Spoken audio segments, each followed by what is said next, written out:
بسم الله والحمد لله وصلى الله وسلم على سيدنا محمد وعلى صحبه ومن والاه. يتسالوا برشا ناس على معنى كلمة الله. نقول وبالله التوفيق، كلمة الله وردت في القرآن 2700 مرة، وتعني من له الألوهية، وهو أنه تعالى يستحق أن يعبد، والعبادة هي نهاية الخشوع والخضوع. وبنفس المعنى لفظ إله، وما نقولوهم كان عن الله تعالى.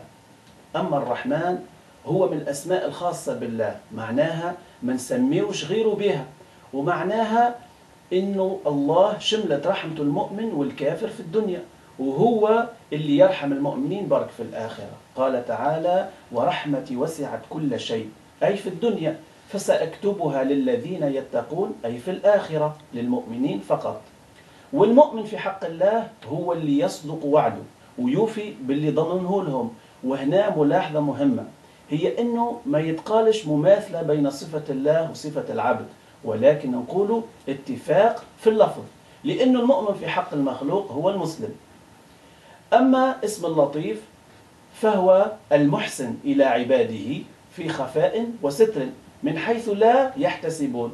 قال تعالى: وهو اللطيف الخبير.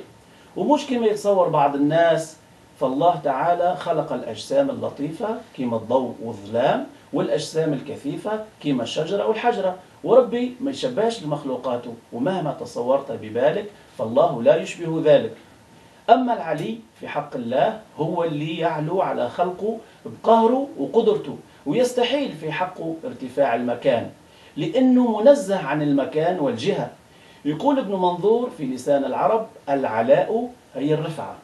ما لا إيش معناها؟ إليه يصعد الكلم الطيب، يعني أي حسنة تعملها ترفع إلى السماء، وهي محل مكرم عند الله عز وجل. أما الكبير فهو كبير الشأن، والله أكبر معناه أنه أكبر من كل شيء قدرا.